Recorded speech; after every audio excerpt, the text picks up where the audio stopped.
আজকের যে ম্যাচ আছে শ্রীলঙ্কা আর বাংলাদেশের মধ্যে, তোমরা সকলেই জানো যে আজকের খেলাটা ঠিক টাইমে শুরু হবে, কারণ আজকের আবহাওয়া খুব সুন্দর রয়েছে। আর আজকের আমাদের সিলেকশনে খুব ইন্টারেস্টিং প্লেয়ার রাখবো, তার মধ্যে একজন আমার তো ফেভারিট প্লেয়ার আছে।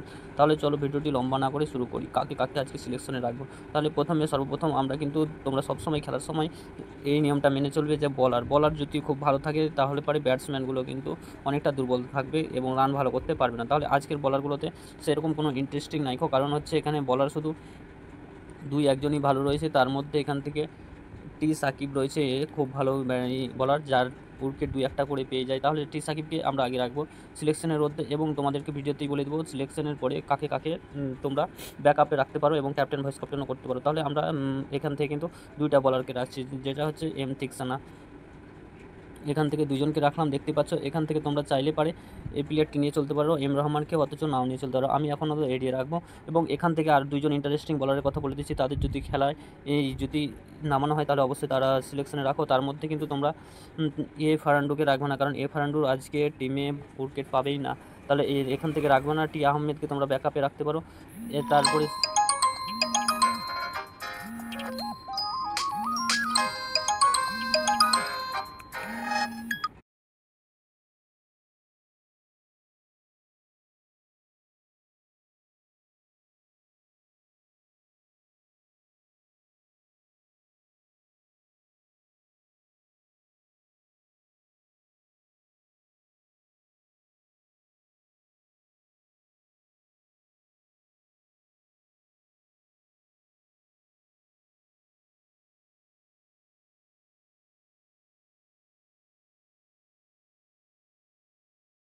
তাহলে ব্যাকআপের মধ্যে তোমরা চাইলে পারে এই প্লেয়ারটিকে রাখতে পারো, যার সিলেকশন কিন্তু খুব কম থাকবে, এবং তোমরা ক্যাপ্টেন ভাইস ক্যাপ্টেন করে চলতে পারো। কারণ এই প্লেয়ারটি হচ্ছে সেই প্লেয়ার যাকে তুমি 5 স্টার দিলেও পারে কম হয়ে যাবে, 5 স্টার দিলেও কম হয়ে যাবে। এই প্লেয়ারকে তুমি ক্যাপ্টেনও রাখতে পারো, কারণ এর আগে যখন খেলা হয়েছিল 3-4 লাস্ট ম্যাচে আমি দেখেছি খুব ভালো উইকেট করেছে, 2টা করে উইকেট করেছে। এবং ইসলামকেও রাখতে পারো, ইসলাম কিন্তু খুব ভালো প্লেয়ার। তাহলে ইসলামকে আমরা ফার্স্ট ব্যাকআপে রাখবো। তাহলে ফার্স্ট ব্যাকআপে থাকছে আমাদের ইসলাম, সেকেন্ড ব্যাকআপে যদি এই প্লেয়ার থাকে তো কিন্তু সিলেকশনে রাখবো, ব্যাকআপে না। তাহলে পরে আমরা দেখো এখান থেকে কিন্তু এই বলারটিকে নিয়ে নিলাম। তাহলে আমাদের দেখতে পাচ্ছ 3টা বলার হয়ে গেছে অলরেডি। 3টা বলারের পর তুমি এখান থেকে দেখতে পাচ্ছ, আমরা প্রথমে বলে দিয়েছি যে অলরাউন্ডার কিন্তু এখান থেকে তুমি দেখতে পাচ্ছ অলরাউন্ডার আমরা 3জনকে টোটাল রাখবো। তার মধ্যে একজনকে ব্যাকআপে থাকবে হচ্ছে আর হুসাইন, আমাদের ব্যাকআপে থাকবে। কারণ আর হুসাইন এর আগের ম্যাচে খেলেনি, কিন্তু আজকে উইলিজ আমাদের টিমে থাকছে।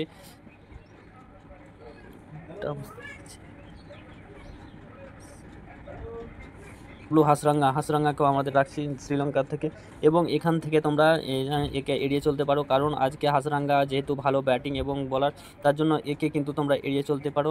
ভালো আজকে নাও খেলতে পারে। তাহলে আমরা শ্রীলঙ্কা থেকে আমাদের সিলেকশনটা বেশি থাকবে, কারণ শ্রীলঙ্কার প্লেয়ারগুলো বেশি খুব ভালো খেলতে পারে এবং বেশি রান পয়েন্ট করে দিতে পারে। তাহলে আমরা শ্রীলঙ্কা থেকে ব্যাটসম্যান কিন্তু আমরা এখান থেকে হানলিকে নেওয়ার কারণ হচ্ছে সে খুব একজন দক্ষ ব্যাটসম্যান, অনেক সময় খুব ভালো খেলে যায়। এবং এখান থেকে তারপরে উইকেটে চলে যায়। উইকেট থেকেও তোমাদের বলে রাখি,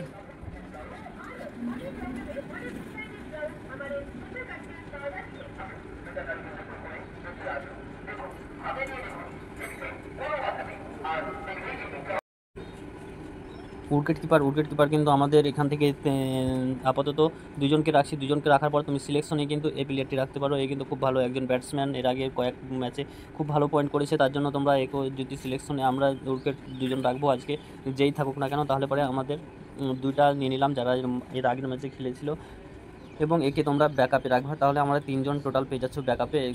উইকেট থেকে একজন, অলরাউন্ডার থেকে একজন, এবং বলার থেকে একজন, যারা হচ্ছে তোমার পেয়ে যাচ্ছ। তাহলে আমাদের ব্যাকআপে থাকছে ইসলাম প্রথমে, এবং অলরাউন্ডার থেকে আর হুসাইন থাকছে একজন ব্যাকআপে, এবং এখান থেকে উইকেট থেকে একজন থাকছে। তাহলে 3জন। এবং ব্যাটসম্যানের কথা বলে নিই, আমরা আর 2জন যে টোটাল ব্যাটসম্যান নিব, তার মধ্যে কিন্তু খুব ভালো খেলতে পারে শ্রীলঙ্কা থেকে। আমরা কিন্তু বেশি ব্যাটসম্যান নিচ্ছি না, কারণ ব্যাটসম্যানের মধ্যে শ্রীলঙ্কা থেকে একজনকে নিলাম এবং বাংলাদেশ থেকে আরেকজনকে নিলাম, কারণ বাংলাদেশের ব্যাটসম্যানগুলো মোটামুটি রয়েছে, কিন্তু বলারগুলো সেরকম কিছু করতে পারবে না। তাহলে আমাদের ক্যাপ্টেন ভাইস ক্যাপ্টেন কাকে করবা তোমাদের সবসময় বলে রাখি। আর হাসরাঙ্গাকে তোমরা সবসময় ক্যাপ্টেন করে চলো, কারণ ক্যাপ্টেন করে চলার কারণ হচ্ছে তোমাদের বলছি, এখানে দেখতে পাচ্ছ লাইন আপের পরে হাসরাঙ্গা কিন্তু খুব আগেই ব্যাট ধরতে পায়, যদি পায় এগিয়ে থাকে, তাহলে হাসরাঙ্গাকে তোমরা ক্যাপ্টেন করো। এবং ভাইস ক্যাপ্টেন হিসাবে তোমরা উইলিজকে করো। উইলিজকে করার কারণ হলো সেও খুব ভালো একজন ব্যাটসম্যান এবং বলার। তাছাড়া তোমরা হাসরাঙ্গার বদলে এখান থেকে উইলিজের বদলে ভাইস ক্যাপ্টেন করতে পারো, কারণ সে খুব একটা ভালো উইকেট দিতে পারে নতুন প্লেয়ার হিসাবে, যেহেতু সবাই জানে না, তাই তুমি ড্রিম সিলেকশনে ফার্স্ট যেতে পারো। আর যারা চ্যানেলটিতে আমার নতুন রয়েছে তাড়াতাড়ি চ্যানেলটি সাবস্ক্রাইব করে নাও, কারণ আমার চ্যানেলে পরবর্তী ভিডিওগুলি খুব আপডেট তাড়াতাড়ি পেয়ে যাবা। এবং অনেক আগেই বলে দিই আমি সবগুলো, দেখতে পাচ্ছ কাকে কাকে আজকে ব্যাটসম্যান এবং ভাইস ক্যাপ্টেন রেখেছি।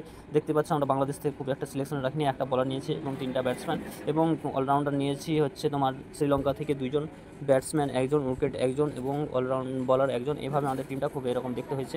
আমরা এটা টিম এখন রাখলাম এবং ব্যাকআপে দেখিয়ে দিই তোমরা কাকে কাকে নিবা। তাহলে চলো আমি টিমটা আগে সেভ করে নিই। সেভ করার পরে অ্যাড টু ব্যাকআপ আসলে, অ্যাড টু ব্যাকআপের পরে তোমাদের প্রথমেই বলে দিয়েছিলাম যে আমাদের ফার্স্ট ব্যাকআপে থাকছে বা আমাদের বাংলাদেশের বলার যে খুব ভালো একটা রান পয়েন্ট করে দিতে পারে। তাহলে দেখতে পাচ্ছ টি ইসলামকে আমরা ফার্স্ট ব্যাকআপে রাখলাম, সরি বলে দিচ্ছি। তারপরে এখান থেকে কিন্তু অলরাউন্ডার আর হোসেন কিন্তু আমাদের সেকেন্ড ব্যাকআপে থাকলো, কারণ আর হোসেন নামতে পারে, কারণ শ্রীলঙ্কার কাছে অতটা মজবুত নয় আজকে কিন্তু বাংলাদেশের টিম, তাহলে অবশ্যই নামতে পারে। তারপরে এখান থেকে তুমি দেখতে পাচ্ছ 4 নম্বরে রাখবো আমাদের এম হোসেনকে, কিন্তু 3 নম্বরে রাখবো আমরা এখান থেকে ব্যাটসম্যান কোথায় গেল বলার পর খুঁজে পাচ্ছি না, সরি বন্ধু। এই সেই যার কথা বলেছিলাম উইকেট কিপার। তাহলে কিপারের পরে আমাদের কিন্তু এখান থেকে টোটাল 4জন আমাদের ঠিক দেখতে, টি ইসলাম আর হোসাইন সালমান আর এরা 4জন কিন্তু আমাদের ব্যাকআপে থাকলো। ব্যাকআপের পর টিমটা আমাদের ঠিক হয়ে গেছে। তাহলে চলো আমাদের ভিডিওটি এখান থেকে শেষ করি। নতুন থাকলে চ্যানেলটি সাবস্ক্রাইব করো নেক্সট ভিডিও পাওয়ার জন্য। Thank you for watching video.